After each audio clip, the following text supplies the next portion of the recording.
From the beginning of time, man has always had a pursuit of the best quality of life possible. That quality of life is not possible without resources. The form of resources we have accumulated has changed over time from cowrie shells, state-controlled money, precious metals, real estate, and stocks and bonds. Over the past 100 years, the world has been dominated by the US dollar and its reserves. But everything that has a beginning also has an end. A new financial revolution is upon us with the emergence of a digital economy. The way we earn, spend, and accumulate resources is fundamentally changing. A new asset has appeared that the wealthy have overlooked. Bitcoin has become the best performing asset of the past decade by far. With only 21 million ever in existence, there are more millionaires and billionaires in the world today than there are Bitcoin. Just by holding 0.25 Bitcoin today will put you in the top 1% asset holders in the world in the next 5 to 10 years. If you had invested $100,000 in Bitcoin in 2013, today it will be worth more than $15 million. Bitcoin billionaire Raoul Pal says, Bitcoin's performance is so dominant and so all-encompassing that it is going to suck in every single asset narrative dry and spit it out. Never before in my career have I seen a trade so dominant that holding any other assets makes almost no sense. This is not an industry you can afford to ignore. If you want to remain in business, then you must adapt. Are you offering services in Bitcoin? Are you accepting payments with digital currencies? Have you adopted blockchain technology? Blockbuster Video at one point was the most dominant video service in the world. They had the opportunity to be part of Netflix, but they ignored the changing technology. Where is Blockbuster today? Where will you be tomorrow?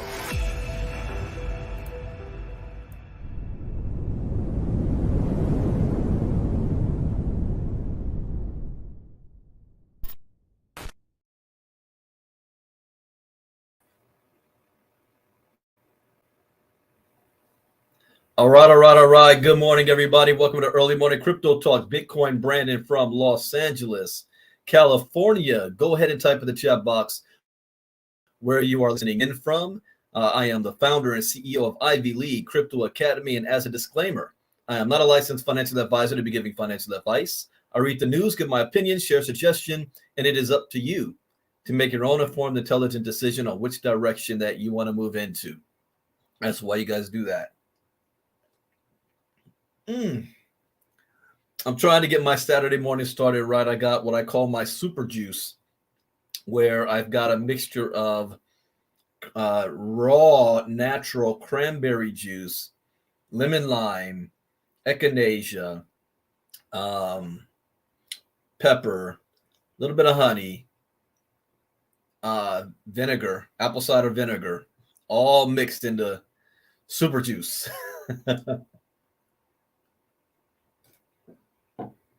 But boy, does it kick. Anyways, good morning. Let's see, who do we have on so far? I see Mr. Albert from Connecticut, Miss Marnita Casa from Colorado, Carla from St. Louis, Missouri, Dagmar Sabat, Lake Arrowhead, Martha Cameron from Cancun, Tracy Owens from Maryland, Jamal from Pasadena. Hey, Jamal, did it rain for you yesterday in Pasadena? Adolph Hayes from Virginia. Gina Mohammed in Philadelphia.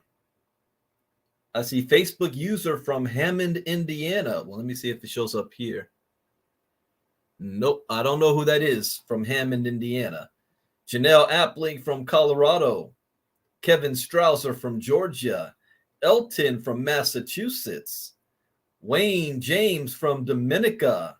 Good morning, everybody. It is another Saturday. Hope you guys had a productive week. Today is the 15th. We are halfway through the month of April. We are 3 days away from the tax season deadline. I hate this time. Tax season deadline, pay your taxes.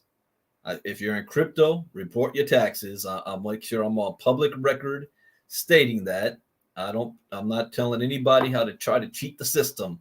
One thing I've learned with the IRS is you might think you got away for a couple of years, but they have a long memory.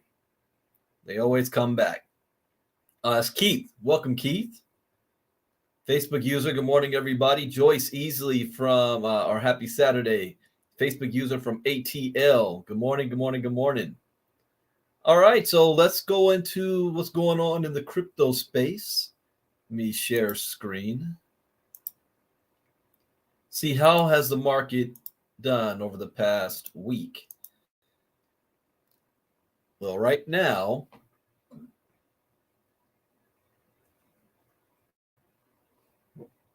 okay, we've got the crypto market cap is at 1.3 trillion, down slightly, 0.3% in the last 24 hours. Bitcoin dominance has also dropped. It was at 44.5%. It's now at 44.3%. Ethereum, though, has risen. Now it's at 19%. This is interesting. And I think it's on the news of their big upgrade they did this past week. So we should see Ethereum numbers up just a bit. Those of you in the inner circle, we talked about last week how to read the charts. So is that an automatic extension that taxes aren't due until October 16th? Or do you have to request that extension? All right, that's a key. Anybody know the answer to that? Is it an automatic extension? Because last I looked, especially in California, it's based on if you were in a disaster zone area. And I know in California, we've had flooding. Rest of the country, they've had the tornadoes, fire. So anybody know the answer to that? Is it an automatic extension, or do you still have to request that extension? No, it's not due to October. That's the new. Is that the new tax date? Because the news this morning was even saying the 18th, Tuesday. I'll look that up.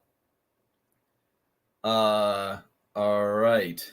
Yeah, I've got a hard stop at the top of the hour. I have a meeting with some top leaders in Africa about Star Horizon. Congratulations to all you guys in Star Horizon too that's getting promoted.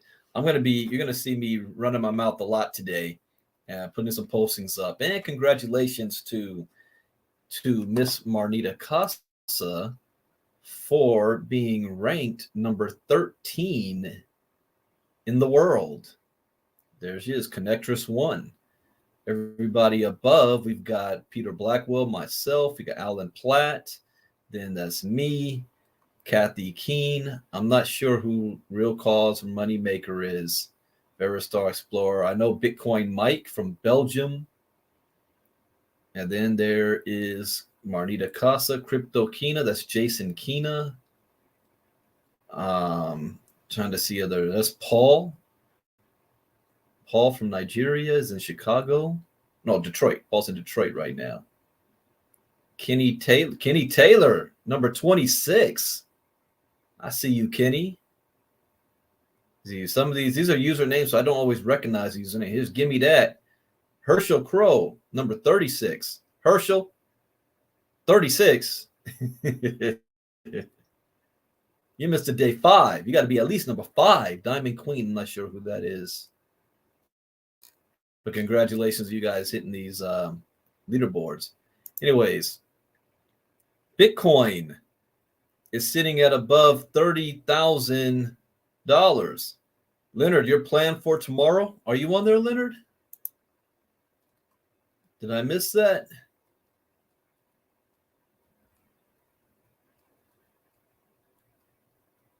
I don't see you. Leonard, you got to get on this board.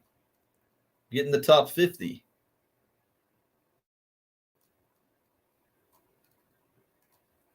Yeah, now that I know your name, I'm gonna be watching for it. You should be a cadet. So you might be, but there's other cadets that probably still a little higher than you. All right, you're showing up to me. Oh, that's Patty. Patty, you're Facebook user. Tax day. Tax day is the day taxes due submitted since 1955, April, falling just after April 15th. Monday, October 16th. Wow. Wow. Okay. Monday, October 16th. Hey, Leonard, that's like one commander node cell. you'll be right there. One commander node cell. Yeah, Patty, this is how you look up to me on the chat. Hold on, let me click that. Show. See, because shows up to me as Facebook user. You know, if you're on Facebook, you got to click on the allow StreamYard to see your name. So when you chat, I can see who you are there. All right. So Bitcoin is sitting over 30,000, but here's the shocker here. Ethereum is over $2,100, up 12.7% on the week. And this is a killer because I'm just going to sidebar for a second on Nugent, just for example. I just want to dream mode. What coulda, woulda happened? Let's just say $750,000 worth of Ethereum. At the time, I think it was about $1,200 a piece. So 625 Ethereum. 625 Ethereum. And then Ethereum now goes to 2103 a piece. Oh, you guys can't see that. Let me do that again. There we go. I was looking at the wrong screen. Okay, let me do that math again. Let's just say you had $750,000 worth of Ethereum at the time, about 1,300. I'm sorry, it was about what, $1,200 a coin. So 625 Ethereum. 625 Ethereum at today's price, just 3 months later, 2103. Oops. 625, 2103. 1.3 million. But we can't harp on the things we don't control. We got to keep moving forward. So anyways, there's that. It's up 12.7% on the week. BNB is up 8% on the week. Well, you know, this is Saturday morning crypto talk open for the public. That means I got to look at this week to week because the last time I had an open crypto talk was a week ago. So let's see here. Bitcoin 9% on the week. Ethereum 12.7. BNB is up 8. Ripple's up 2%.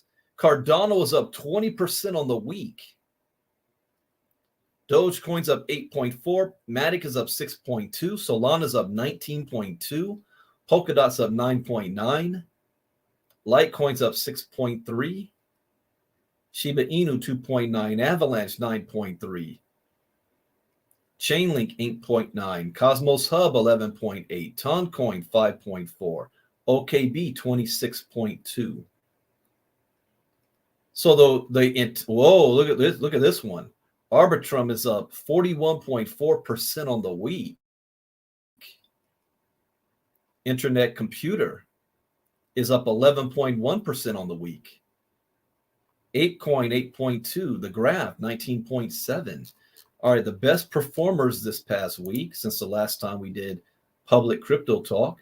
Radix is up 60.9%. XRD. Woo Network 51.6. Baby Dogecoin 43.9. Arbitrum 41.4. Injective 40.8. Render 32.7. Cardano 20.1. So this has been a very good week. Any bad performers? in the space. IOTA is the only one down 1.9, white bit token down 1.5, quant down 0.7. So out of the top 100 tokens, we've only had 3 in the negative in the past week. That is amazing. So, and still, this is not a crypto bull run, okay? This is not a crypto bull run. Don't get it. It's down again at any time, depending on what's going on in the world. And there is a lot going on in the world. I don't think I've covered lately a lot of geopolitics, but we've got Ukraine and Russia war. We've got a major leak of classified information that's making even our allies freak out. That is a huge, this is bigger than the Snowden leak. We've got Taiwan and China. Taiwan is thinking China is about to have an imminent attack on them. And I know what China is doing. They've been watching very closely Ukraine and Russia to see how the world's responded to Russia invading Ukraine. And they saw what happened. So now they're calculating, what would the world do if they invade Taiwan? The only difference is United States has a far closer relationship to Taiwan than we do Ukraine. So they see how much effort we've given in Ukraine, but we actually would be physically involved in an altercation if China attacks Taiwan. And that's a more dangerous scenario. We've got Finland just joined NATO, so that added 800 plus more miles of NATO on Russia's border. Let's see, we've got tornadoes happening. Am I missing anything else major? The banks kind of seem to have settled down for now. Any banking news? Donald Trump arraignments is happening. That hasn't had any major impact on the market. It's been chill for now. Mass shootings. That's still a thing. There seems to be a mass shooting every other day in America. And the abortion fight with the Supreme Court. And then Justice Clarence Thomas taking vacations and whatnot. So that's it. That's just off the top of my head. I'm just thinking of all the major news that's taking place in the world that the markets can react to. But even with all that, the past week, we only got 3 tokens that's in the negative. All right, so let's take a look at the biggest news, okay? Out of everything that I said, the biggest news in the world that is not being covered, I did see Fox News this morning briefly mention BRICS. And they put a map of the world, and I thought it was very interesting. They put a map of the world up, and they had BRICS nations. Everything else was gray, and the BRICS nations were in red. And when you realize that that represents all of Russia, all of China, South Africa, Brazil, it's looking like almost half the world is in red. And I've been saying this, those in the inner circle know, everybody is starting to choose sides. It's like the run up to World War II. You have the Axis powers and you have the Allies. I don't have time to go into a history lesson today, but what countries were what. But if you can Google it, Google the world map, Axis and Allied powers, and it's starting to look like that again. Only this time, the Allies are not as united as in World War II. In fact, it's the opposite. When Donald Trump became president, he started this isolationist movement, and it forced the other nations, our allies, to start to think more independently.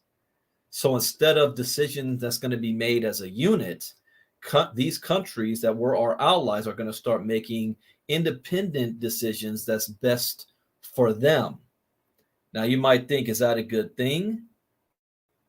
Well, what's best for one nation may not be what's best for another nation, which causes conflict. And when you have conflict, you have war. World War One, World War Two, World War III.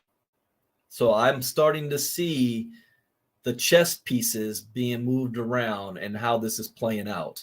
But the biggest move is the worldwide movement of de-dollarization. Tonight at 8 p.m. Eastern, 5 p.m. Pacific, I'm going to be doing a special broadcast, and it's going to be about Fed Now and the digital dollar movement in the United States. But that is in response to the entire world moving away from the US dollar. This is the biggest existential threat or financial threat to every American, regardless if you're a Democrat or a Republican or independent. This is the biggest threat to our way of life. I'm 46 years old. Oh, congratulations, by the way, to Mr. Michael Pendleton, celebrating his daughter's birthday. Like, Michael, man, your daughter is 46. You look younger than me. I don't know if Michael's on or not, but yeah, he looks younger than me. But anyways, I'm 46 years old. I was born in 1976. And the US dollar moved away from the gold standard before I was born, 1971. The United States has had a worldwide domination since World War II. World War II. We're talking more than 80 years ago. Longer than I've been alive. Or 75 years ago, something like that. So this has never happened in our lifetime. I'm not talking about the Joe Biden generation. Most of us, we have never experienced what's about to happen if the rest of the world moves away from the US dollar. This is not something that we can ignore. So Brazil and China deepen trade integration to move away from US dollar as first yuan-based settlement is processed. This is history in the making. First yuan-based. What's going to be the dominant currency on the planet? The dollar or the yuan? Brazil and China have reached a milestone in their economic integration as the first bilateral settlement in Chinese yuan was completed ahead of the visit of President Luis Inacio Lula da Silva to China. And when did China start to have more influence on a South American nation like Brazil than the United States? How do we allow that to happen? The settlement, which was processed by the Industrial and Commercial Bank of China, paves the way for cheaper and simpler payments between the countries, according to analysts. You know what another reversal thought is? What if, now I got to project 25, 50 years from now, South America ends up becoming far more financially stable than North America. There's Michael. Oh, there you are, Michael, on YouTube. And she's 46 and her oldest child, your granddaughter, is 22. All right, well, my oldest child is, well, he's 24. Chris. But your granddaughter's 22. Wow. Yeah, brother, you look like you can be between 25 and 30. But man, imagine 25 to 50 years from now. So China has their deep claws in South America, and I know about Africa. I didn't know how deep they were in South America. I know Russia has been since World War II about South America. But we're worried about an invasion in our southern border. But how many of you ever saw that movie, The Day After Tomorrow? I think that's what it was called, when they had the perfect storm and North America froze and Americans and Canadians had to flee south, and we were now invading Mexico to get to warmer climates. Can you imagine a mass exodus of Americans moving south across the border? Talk about a role reversal. How and why would that happen? Well, if the US dollar collapses and what happened in El Salvador happens here, and you go to the grocery store and it costs you $200 for a gallon of milk, don't think that it can't happen to us. Next thing you know, we're trying to flee into Brazil. I would say get your passports ready, everybody. I got my passports. Get your passports ready. And have enough resources that you can do something with it. Wealthy people are going to hold a lot of stake in this foreign currency, because if the US dollar goes bye-bye, they're still going to have their way of life, because they're going to keep their value in another currency. That movement has already started. So Brazil and China moved to settle trades using the Chinese yuan. Brazil and China have moved towards a tighter trade integration, having processed their first bilateral settlement using the Chinese yuan. The first transaction was processed by Industrial and Commercial Bank of China, the bank designated by the Chinese government to act as a clearing institution for Brazilian companies determined to use the yuan for international settlements. You know, a friend of mine was like, Brandon, I was listening to you the other day, and man, you talking about all, the doom and gloom of the United States. You don't think the United States isn't going to thrive like we always have? You're kind of being negative about, America. And I'm like, no. Anytime I see something, even in business, I act as if they're going to fail by 90%. See, those of you in any project that you're in, the difference between me and you is experience on one. I've experienced heartbreak and dashed hopes, and I understand how business works. That especially if you're doing something that's brand new, never been done before, there's a big likelihood that it may not succeed. So you can't always have your eye on just one thing, one basket. You've got to have multiple things going on, and to see, okay, which one is able to figure out how things are going to work. Like an inventor does. An inventor can fail 1,000 times and have one success and say, no, I found 1,000 ways why that doesn't work. I found 1,000 ways for what can work now. So I do the same thing in business. As great as I'm not sweating. If you look at Nugent, for example, I'm looking at 7 figures there. I'm not sweating if it doesn't happen, because I'm already in profit. What is our rule? Don't invest money you can't afford to lose, and always get your money back as fast as possible. I've already made profits off of a Nugent project, for example. So anything that comes from that is bonus. What a lot of people get hurt with is the possibility of it happening, and we've already spent the money for the future things, and you get your minds stuck on that, and it paralyzes you, and you're not able to work on other projects and other things. But oh yeah, we're gonna watch that later to see if Bitcoin hits 50K by June or July. I don't think so. I don't think it's gonna happen, but we'll see.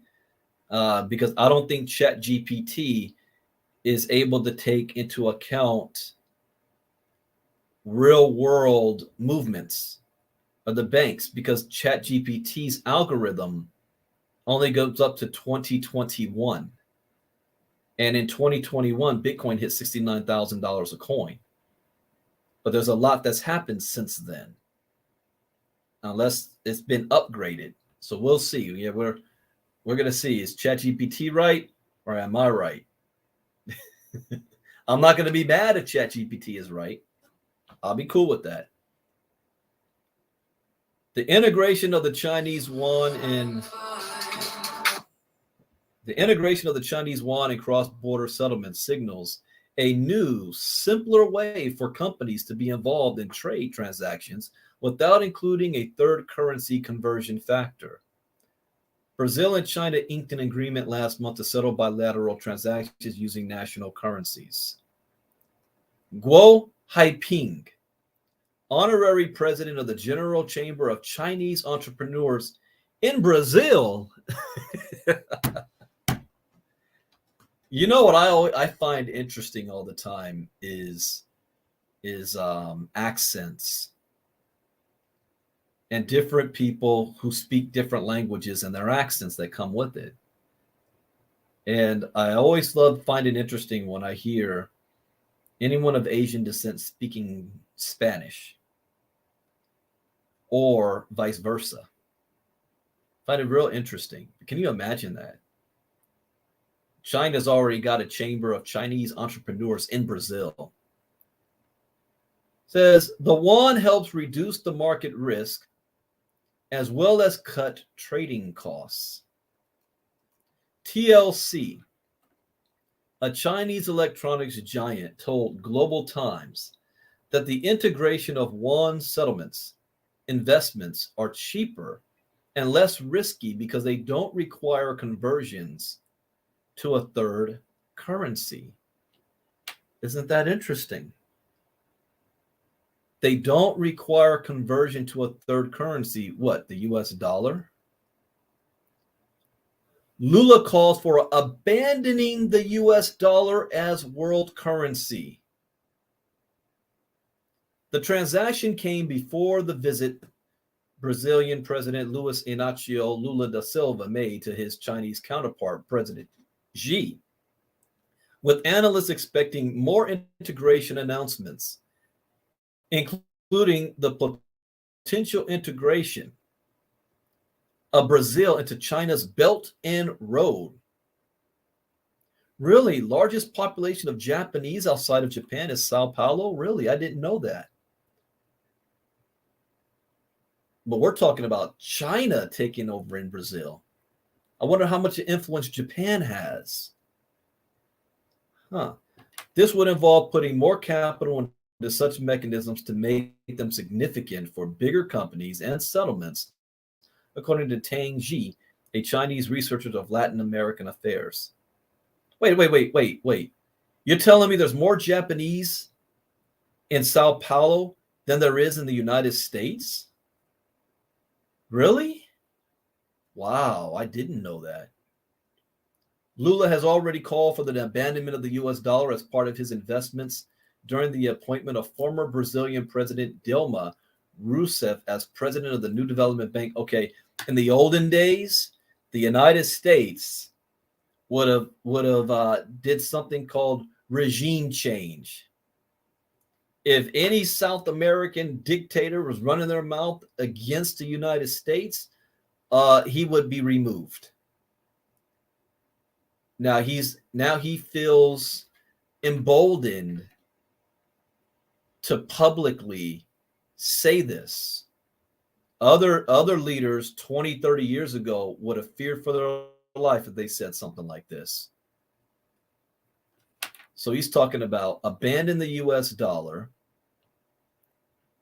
And as part of his statements during the appointment of a former Brazilian president, is the new president of the New Development Bank in Shanghai, the so-called BRICS Bank. In a speech at the event, Lula stated, "I ask myself every night why all countries have to base their trade on the dollar. Why can't we trade using our own currencies? Who decided that the dollar would be the dominant currency after the gold standard disappeared?" I can answer that question. This is why education is so important. Can you guys answer that question for him? Why can't we trade using our own currency And who decided that the dollar would be the dominant currency after the gold standard disappeared? First of all, that's a false statement. The second one, this one right here, the dollar became the world's dominant currency before the gold standard disappeared. It never changed. It's just the gold standard disappeared. But the rest of the world trusted that the United States government, just like Americans do, was still the strongest economy on the planet. So now we have a new generation of leaders. Whenever you hear that old statement, if you don't know your history, you're bound to repeat it. We're watching this live. Now, I am sure that he, as president, knows history. But I am also sure that he knows that the majority of the people, the citizens, are not educated and don't know history. That's the case in the United States. Majority of Americans don't even know American history. Okay? I'm not making any political statement. I'm just stating a fact. Majority of Americans don't know American history. So if you remove from a major event like World War II, far enough generational-wise, they tend to forget why things are the way they are. And they want to question it. And then next thing you know, history repeats itself. But he knows the answer to this. Now, I can keep moving on, or I can take a quick 5 minutes for those who don't know the answer to this, and I'll give a quick 5-minute explanation. So type in the chat box if you want me to give an explanation or move on. But I'm going to read his statement again. I ask myself every night why all countries have to base their trade on the dollar. Why can't we trade using our own currencies? And who decided that the dollar would be the dominant currency after the gold standard disappeared? Oh, you guys are saying please? Well, that's two people. Marnita and Joyce. All right, I'll give it just you two. I'll give it a 2.5 minute explanation. After World War II, the rest of the world's economies were smashed. The leading economy left to stand was the United States. Their only rival was the Soviet Union. The United States helped to rebuild the rest of the world using our currency because why can't we use our own currency? Because your own currency was unstable.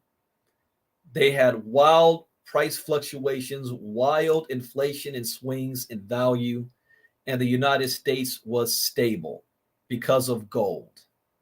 United States has the largest gold reserve on the planet. So it only made sense for other countries to, even when their currency went up and down, United States currency remained its value. So the rest of the world, due to the United Nations, said we will now use for world global trade the US dollar, since it is backed by gold, to be the world's major currency. And then you had the oil nations that the United States propped up with Iraq, Saudi Arabia, and Iran. After World War II, Iran was an ally of the United States. We put their government in place. Also, we put the government in Iraq. We backed Saddam Hussein at one point. We backed the Saudi royal family. We backed the oil oligarchs in Kuwait. So in essence, we controlled the oil trade and we made them use the petrodollar, which was the United States dollar backed by oil. And that's been the standard ever since. Now, the world got nervous when the US dollar moved from the gold standard in 1971, but the rest of the world still bought our debt because our debt was worth something, because our economy was still strong. It was stronger than any other economy. And then it got stronger again when we defeated the Soviet Union without, in the Cold War, without firing a shot. Soviet Union collapsed. You only had the Russian Federation. United States was still here and getting stronger. So the only thing that these nations could do to us was terrorist attacks. The oil-rich nations believe that they can control their own destiny. Why should these Americans be controlling our oil fields? And then you had the United States backing Israel, the only the Jews in a Muslim world. They believe that Palestine is stolen land by the Jews in Israel, that Israel doesn't even exist, and United States is backing them. So you have a whole religious component to that, the intifadas. But we backed Osama bin Laden, and we armed the Taliban in their war against the Soviet Union in the 80s. We backed Iran at one point. Then we turned around, but Iran threw our puppet government out in 1979. And you now have a religious oligarchy there, or dictatorship. We backed Saddam Hussein in his war against Iran because Iran made a threat that they wanted to wipe Israel off the map. But all this time, the US dollar was dominant. Now, 23 years into the new century, a new generation of leaders is saying, yeah, that was grandpa and great grandpa. This is a new world. We can stand on our own feet. Why can't we use our own currency? Why should we listen to America anymore? Who decided that the dollar would be the dominant currency? Your grandpa did, because your country was dying. That's why. All right. Hope that makes sense in the short period of time. See, Amazon launches new Bedrock AI service to take on Google and OpenAI. What? Now, Amazon, anybody surprised by this? You like that, Leonard? How I talk about history in general, how to, yeah, I gotta state the facts, not get political. But what does it mean to us financially? That's not easy to do. AWS is launching Bedrock, an AI service that will allow users to build out generative models from AI 21 Labs, Anthropic, Stability AI, and Amazon. Generative artificial intelligence models such as ChatGPT have taken the world by storm as they threaten to permeate the mainstream. With the announcement of Bedrock, it's clear that Amazon is ready to go all in, just as big tech competitors Microsoft and Google have. How many of you guys were on the marketing call on Thursday night? If you were, you witnessed what I have been saying for a year about my CMO, James Hendricks, when I said, eventually, he's going to not look at the crypto side, but he's going to figure out the technology side and understand that as a marketer, if you're not taking advantage of this technology, if you're not all up in the metaverse, you won't be a marketer for long. You'll be in the old ways. And he's figured out how to monopolize and come up with new ideas that has never been done before using metaverse type technology, virtual reality. So if those of you that were on the marketing call on Thursday night, you got to hear all of that, and you're seeing him having his aha moment from what I was saying more than a year ago. Don't look at this from a crypto standpoint, a Bitcoin standpoint. You got to look at this from technology. a technological standpoint. Every business will be doing it, whether you like it or not. Every business. So Bedrock will allow Amazon Web Services users to build out generative AI from foundation models. GPT-4 is an example of such a model, with ChatGPT being a generative AI application built on top of it. Build and scale your AI app. So each one of you will be able to build one, or a business. Learn how access to leading foundation models makes it easy to build apps quickly while keeping your data private and safe. According to a blog post announcing the service, Bedrock is a serverless experience where users can privately customize FMs with their own data. Let me remember, what does FM stand for?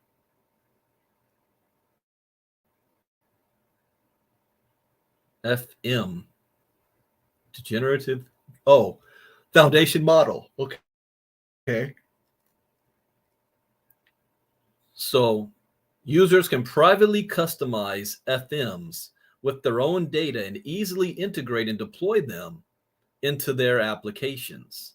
To coincide with Bedrock's launch, Amazon also announced Titan, which includes 2 new foundational models developed by Amazon Machine Learning. Titan is what they're calling it. Where have I heard the name Titan? Oh, Star Trek. I think the name of that ship is called the Titan. Details are, I've been watching Picard. And anybody that's a Star Trek fan, this last season of Picard, I had tears in my eyes last night. I'm not going to spoil it for anybody. Anyways, details are scarce concerning Titan at the moment, with Amazon reps keeping technical specifications under wraps. However, AWS Vice President Bratin Saha told reporters that Amazon has been using a fine-tuned version of Titan to surface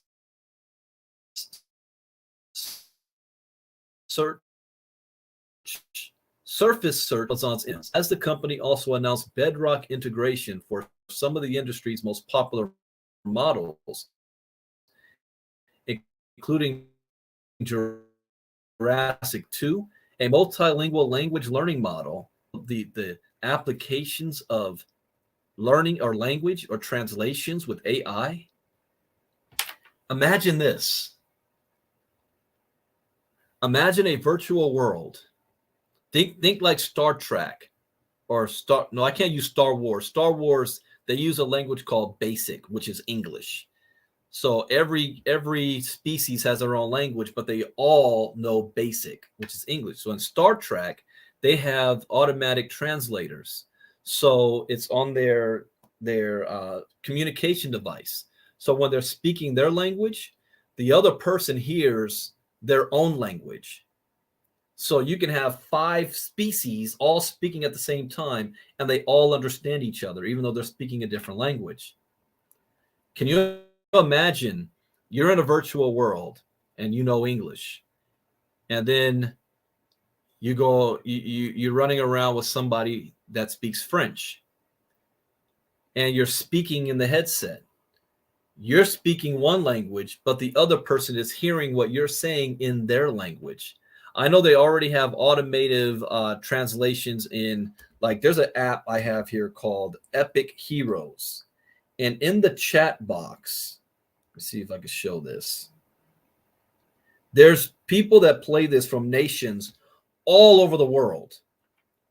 And they're typing in their own language, but it automatically, let's see this chat here.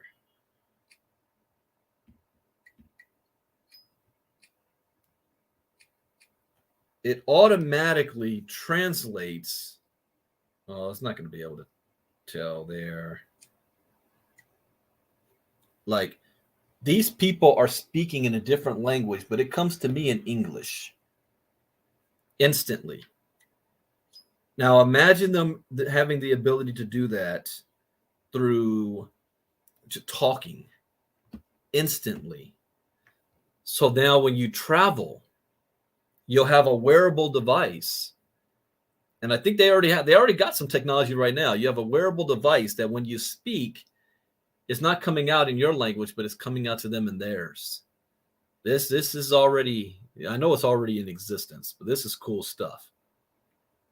Bedrock will also provide an on-platform API access to stability AI models, including Stable Diffusion, a popular text-to-image generator. Text-to-image?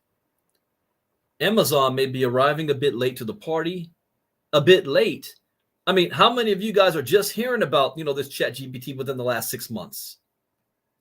But this has been around for a decade at least. A decade. I'm not saying Amazon's a bit late to the party. With the launch of ChatGPT 4 now a month in the rear view, but Bedrock and Titan could prove troublesome for the incumbent sector leaders thanks to the near ubiquity of AWS and the ease of use it provides. The cost of training a generative AI model can be phenomenal. Unfortunately, once a model is trained on a given data set, it is essentially dirty with that data and potentially prone to hallucinate information from it in response to unrelated queries. Bedrock allows users to get around this problem by giving them the option to use pre-existing FMs as a backbone in support of their data. For customers already on AWS and those bringing their data to the AWS ecosystem, this means their data remains as secure as it normally is on Amazon's cloud and is never injected into training data sets. Per the Amazon announcement, none of the customer's data is used to train the underlying models. All right, just because you say that doesn't mean that's not what you're going to end up doing. This is where I don't trust the cloud or anything. Amazon is hoping to turn the generative AI duel between Google's Bard and Microsoft OpenAI's ChatGPT into a battle royale with the announcement of its Bedrock service and the debut of 2 new in-house large LLMs. This also means next you're going to see Apple do the same thing. Baidu, another Chinese tech company, attempted to break through with the launch of Ernie, a nod to Google's Bard. Surprise, where's China coming in on this?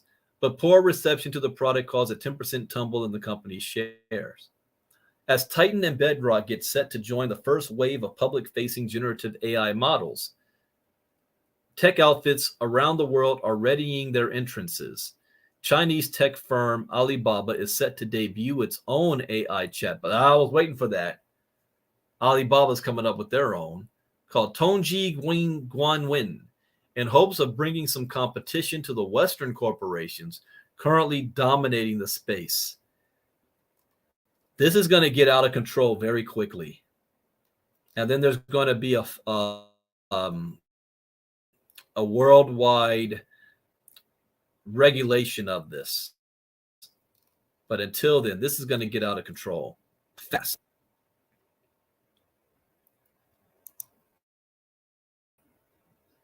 A couple U.S. court issues a summons to Tron's Justin Sun, threatens default. Okay, so Tron's Justin Sun is being subpoenaed.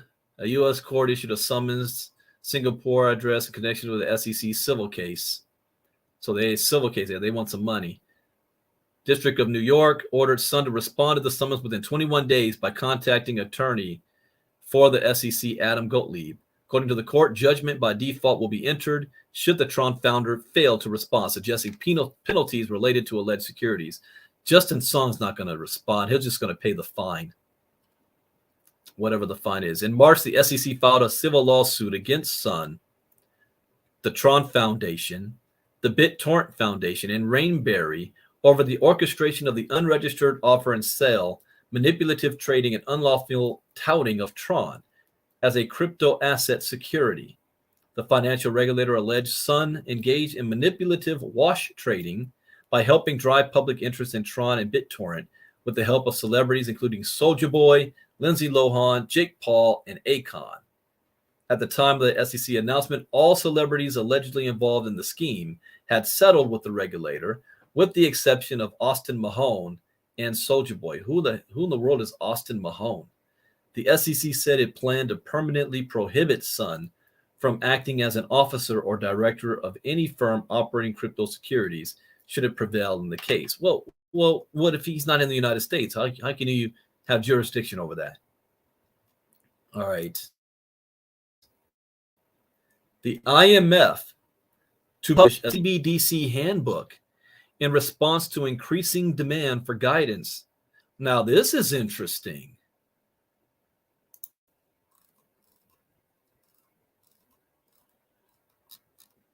Oh, it's time. We got 2 minutes. Okay, let's see. With interest in CBDCs at an unprecedented level, the IMF is wait. I'm going to hold this for tonight because we're going to be doing Fed Now tonight. So this article to go into that because we're going to be talking about the United States version, and now we got the International Monetary Fund, and they're going to be talking about CBDCs. So tonight, I'm going to create a StreamYard link, and I'll use StreamYard. Oh, was I going to do it publicly or privately? Dang, I said it publicly now, so I got to do it publicly. All right, I'm going to do a StreamYard link, so I'll be streaming it live just like I am right now. And we're going to be talking about Fed Now that goes live this summer, and it's going to impact every single American. And most Americans have never even heard of Fed Now, have no idea how this is going to impact our lives. So for those of you who don't know, we're gonna really go over it tonight at 8 p.m. Eastern, 5 p.m. Pacific. I have a hard stop. I got a meeting with Africa, and then I got the WCL Saturday morning meeting an hour after that, and 1 hour from now at 1 p.m. Eastern time. And then I'll be back tonight. Then tomorrow night, I will be doing another Starvara presentation. There's a lot of movement taking place.